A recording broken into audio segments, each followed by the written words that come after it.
Baik, perkembangan fisik motorik anak usia dini, disusun oleh Muhammad Juliansyah.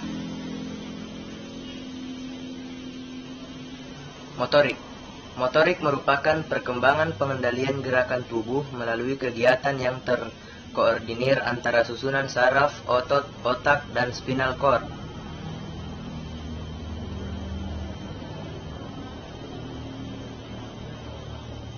Perkembangan motorik anak terbagi menjadi dua bagian. Yang pertama, motorik kasar, yang kedua, motorik halus. Unsur-unsur yang menentukan perkembangan motorik anak, yang pertama satu otot, kedua saraf, dan ketiga otak. Menurut Beatty, kemampuan motorik kasar seyogianya dimiliki oleh seorang anak usia dini yang berada pada rentan usia 4-6 tahun. Kompetensi tersebut terbagi menjadi 4 aspek, yaitu 1. Berjalan, kedua berlari, ketiga melompat, dan keempat memanjat. Sedangkan perkembangan motorik halus pada anak mencakup kemampuan anak dalam menunjukkan dan menguasai gerakan-gerakan otot indah dalam bentuk koordinasi, kerangkasan, dan kecekatan dalam menggunakan tangan dan jari jemari. Menurut Harlock, perkembangan fisik anak usia dini mencakup 4 aspek. Yang pertama, sistem saraf. Sistem saraf yang sangat berkaitan erat dengan perkembangan kecerdasan dan emosi. Yang kedua, otot-otot yang mempengaruhi perkembangan kekuatan dan kemampuan motorik. Yang ketiga, kelenjar endokrin yang menyebabkan munculnya pola-pola tingkah laku baru. Dan yang keempat, struktur tubuh yang meliputi tinggi, berat, dan proporsi tubuh. Perkembangan fisik merupakan hal yang mendasar bagi kemajuan perkembangan berikutnya. Ketika fisik berkembang dengan baik, memungkinkan anak untuk dapat lebih mengembangkan keterampilan fisiknya dan eksplorasi lingkungannya dengan tanpa bantuan orang lain. Keadaan berat dan tinggi badan. Pada anak usia ini, pertumbuhan badan bagian atas perkembangan lebih lambat daripada bagian bawah. Anggota-anggota badan relatif masih pendek, kepala dan perut relatif masih besar. Selama masa akhir anak-anak, tinggi bertambah sekitar 10% setiap tahun. Pada usia anak 6 tahun, rata-rata mempunyai tinggi 46 inci dengan berat 22,5 kg. Menurut Musen, Konger, dan Kangen, tahun 1969. 3 tahap perkembangan keterampilan motorik anak usia dini. Yang pertama, tahap kognitif. Anak berusaha memahami keterampilan motorik serta apa saja yang dibutuhkan untuk melakukan suatu gerakan tertentu. Pada tahap ini, dengan kesadaran mentalnya anak berusaha mengembangkan strategi tertentu untuk mengingat gerakan serupa yang pernah dilakukan pada masa yang lalu. Kedua, tahap asosiatif. Anak banyak belajar dengan cara coba-coba, kemudian meralat, atau trial and error. Olahan pada penampilan atau gerakan akan dikoreksi agar tidak melakukan kesalahan kembali di masa mendatang. Tahap ini adalah perubahan strategi dari tahapan sebelumnya, yaitu dari apa yang harus dilakukan menjadi bagian melakukannya. 3. Tahap autonomous.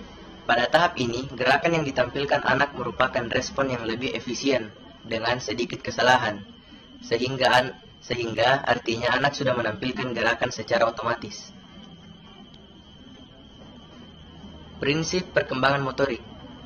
Koordinasi gerakan motorik, baik motorik kasar maupun motorik halus.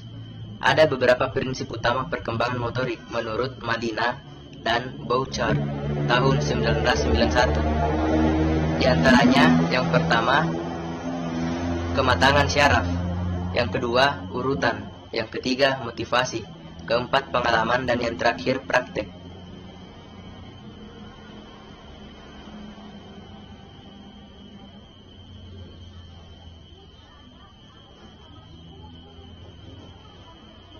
Tiga unsur yang menentukan dalam perkembangan motorik: otak, saraf, dan otot. Di sini ada 5 bagian otak dan pusat kontrol saraf. Yang pertama, cerebral cortex atau otak besar. Fungsinya ialah merupakan pusat kontrol yang menerima dan memproses informasi penginderaan. Yang kedua, basal ganglia. Fungsinya ialah kumpulan sel saraf di dalam sistem saraf pusat yang menyebabkan gerakan tanpa direncanakan terlebih dahulu. Yang ketiga, cerebellum atau otak kecil. Fungsinya ialah bagian yang mengatur seluruh pergerakan tubuh dan koordinasi gerakan tubuh. Yang keempat, batang otak.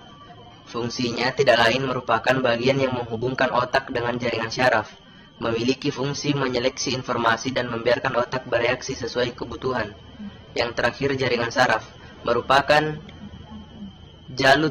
jalur transmisi bagi pesan-pesan yang datang menuju otak.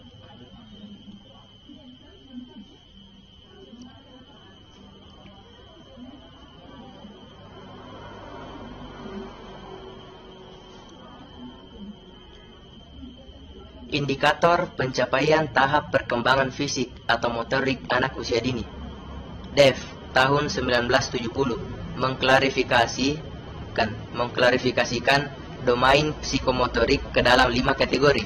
Yang pertama, imitation atau peniruan, yaitu suatu keterampilan untuk menirukan suatu gerakan yang telah dilihat, yang telah didengar, atau dialaminya.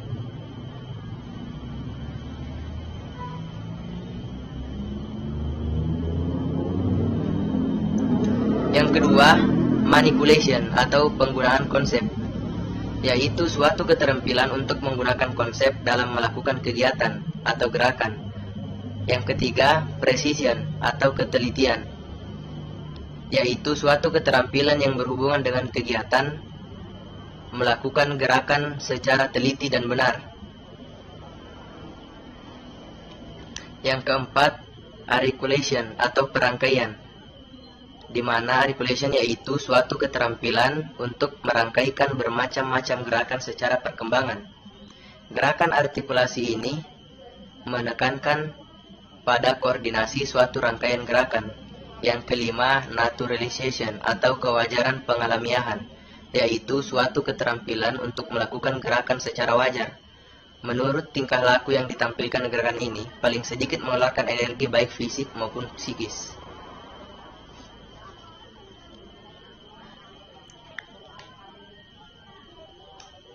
Berikut ini adalah gambar-gambar yang menjelaskan tentang 5 bagian yang dikemukakan oleh DEF.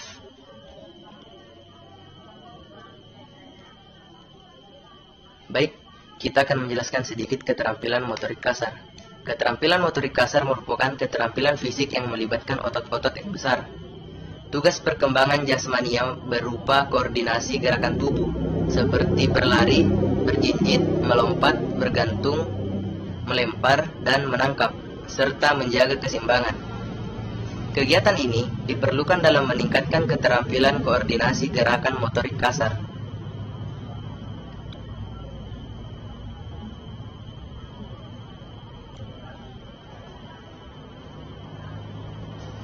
Keterampilan motorik halus.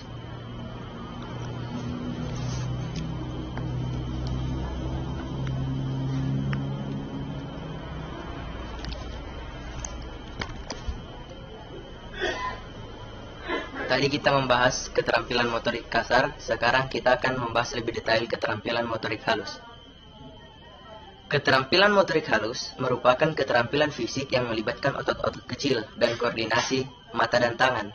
Jika tadi keterampilan motorik kasar melibatkan otot-otot yang besar, dalam keterampilan motorik halus, dia hanya melibatkan otot-otot kecil dan dibantu dengan koordinasi mata dan tangan. Ditekankan pada koordinasi gerakan motorik halus. Dalam hal ini berkaitan dengan kegiatan meletakkan atau memegang suatu objek dengan menggunakan jari tangan. Gerakan yang menggunakan otot-otot halus atau sebagian anggota tubuh tertentu yang dipengaruhi oleh kesempatan untuk belajar dan berlatih. Misalnya, kemampuan memindahkan benda dari tangan, mencoret-coret, menyusun balok, menggunting, menulis, dan sebagainya. Teori yang menjelaskan secara detail tentang sistematika motorik anak dalam dinamik sistem teori yang dikembangkan oleh Talon dan Wittenayer. Tidak lain ialah untuk membangun kemampuan motorik anak harus mempersepsikan sesuatu di lingkungannya, yang memotivasi mereka untuk melakukan sesuatu dan menggunakan persepsi mereka tersebut untuk bergerak. Kemampuan motorik merepresentasikan kegiatan anak. Ketika bayi dimotivasi untuk melakukan sesuatu, mereka dapat menciptakan kemampuan motorik yang baru. Kemampuan baru tersebut merupakan hasil dari banyak faktor, yaitu perkembangan sistem saraf, kemampuan fisik yang memungkinkannya untuk bergerak, keinginan anak yang memotivasinya untuk bergerak, dan lingkungan yang mendukung pemerolehan kemampuan motorik.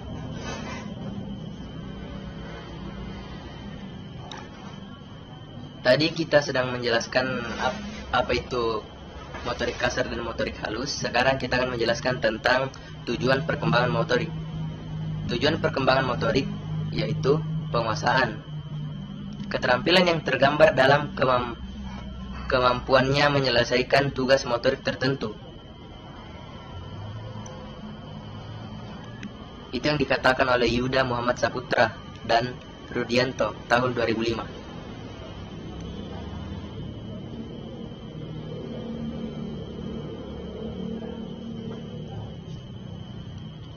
Tujuan program pengembangan keterampilan motorik anak usia dini. 1. Program pengembangan keterampilan motorik kasar. Program tersebut terbagi menjadi 5 bagian. Yang pertama, bertujuan untuk agar anak mampu meningkatkan keterampilan gerak. Yang kedua, agar anak mampu memelihara dan meningkatkan kebugaran jasmani. Yang ketiga, agar anak mampu menanamkan sikap percaya diri. Yang keempat, agar anak mampu bekerja sama dengan baik. Dan yang kelima, agar anak mampu berperilaku disiplin, jujur, dan sportif. 2. Program pengembangan keterampilan motorik halus. Program pengembangan keterampilan motorik halus di sini terbagi menjadi 3 bagian. Yang pertama, agar anak mampu memfungsikan otot-otot kecil, seperti gerakan jari-jari tangan. Yang kedua, agar anak mampu mengkoordinasikan kecepatan tangan dengan mata. Dan yang terakhir, agar anak mampu mengendalikan emosi. Tujuan pengembangan motorik halus usia 4-6 tahun. Tujuan pengembangan motorik halus pada usia anak 4-6 tahun yaitu agar anak mampu mengembangkan kemampuan motorik halus yang berhubungan dengan keterampilan gerak kedua tangan seperti meronceh, menganyam, dan bertepuk tangan. Yang kedua, agar anak mampu mengkoordinasikan indera mata dan aktivitas tangan. Yang ketiga, agar anak mampu menggerakkan anggota tubuh yang berhubungan dengan gerakan jemari, seperti kesiapan menulis, menggambar, dan memanipulasi benda-benda. Yang keempat, agar anak mampu mengendalikan emosi dalam beraktivitas motorik halus.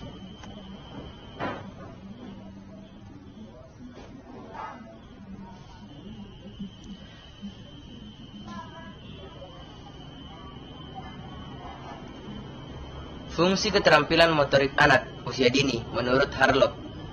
Menurut Harlock, fungsi keterampilan motorik anak terbagi menjadi beberapa bagian. Yang pertama, keterampilan bantu diri atau self-help. Keterampilan bantu diri yaitu keterampilan motorik halus dipelajari agar mendukung anak supaya mandiri atau mampu melakukan sesuatu untuk diri sendiri sehingga anak menjadi lebih percaya diri. Yang kedua, keterampilan bermain keterampilan. Bermain harus dipelajari dan dikuasai agar anak dapat bermain dengan teman-teman sebayanya, sehingga anak dapat diterima oleh teman-temannya atau untuk menghibur diri di luar teman sebaya.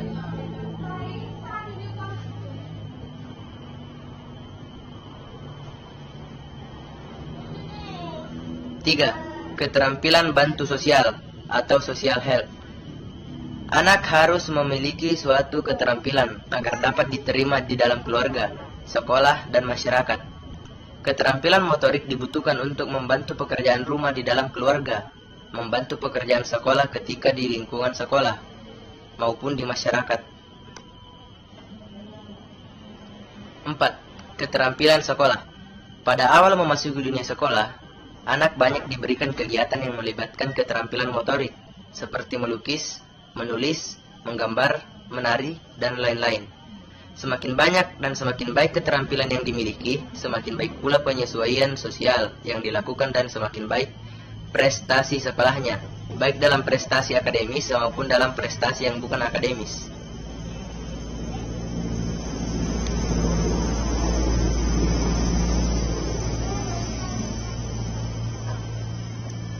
Fungsi program pengembangan keterampilan motorik anak usia dini. Adapun fungsi program pengembangan keterampilan motorik anak usia dini, menurut Sumantri ialah 1. Fungsi model program pengembangan keterampilan motorik kasar.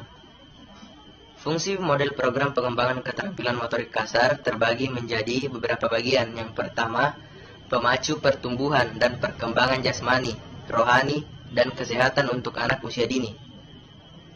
Yang kedua, membentuk, membangun, dan memperkuat tubuh anak. Yang ketiga, melatih keterampilan dan ketangkasan gerak, juga daya pikir anak usia dini. Yang keempat, berperan meningkatkan perkembangan emosional. Yang kelima, berperan sebagai alat untuk meningkatkan perkembangan sosial. Yang keenam, menumbuhkan perasaan senang dan memahami manfaat kesehatan pribadi.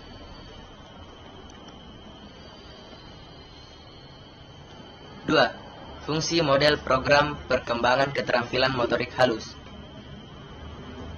Fungsi model program pengembangan keterampilan motorik halus di sini juga terbagi beberapa bagian. Yang pertama, 1. Keterampilan motorik halus berperan sebagai alat untuk mengembangkan keterampilan gerak kedua tangan. Yang kedua, keterampilan motorik halus berperan sebagai alat untuk mengembangkan koordinasi, kecepatan tangan, dan gerakan mata. Yang ketiga, sebagai alat untuk melatih penguasaan emosi.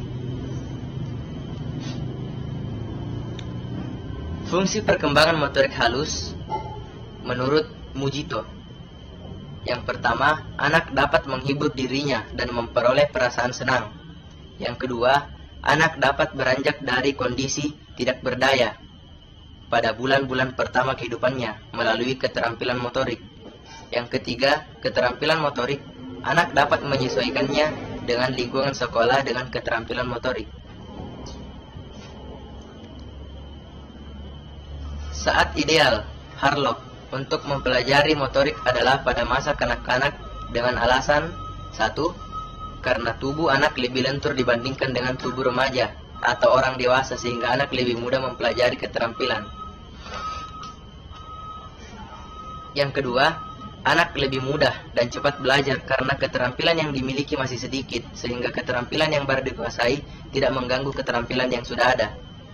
Yang ketiga, anak bersifat pemberani, sehingga ketika belajar, anak tidak terhambat oleh rasa takut akan sakit atau diejek teman. Yang keempat, berbeda dengan remaja dan orang dewasa, anak suka melakukan kegiatan yang berulang-ulang, sehingga dengan mengulang-ulang kegiatan otot, menjadi terlatih untuk melakukannya secara efektif. Yang kelima, anak belum memiliki tanggung jawab dan kewajiban yang banyak, sehingga memiliki waktu yang lebih banyak untuk belajar. Menguasai keterampilan dibandingkan dengan remaja atau orang dewasa.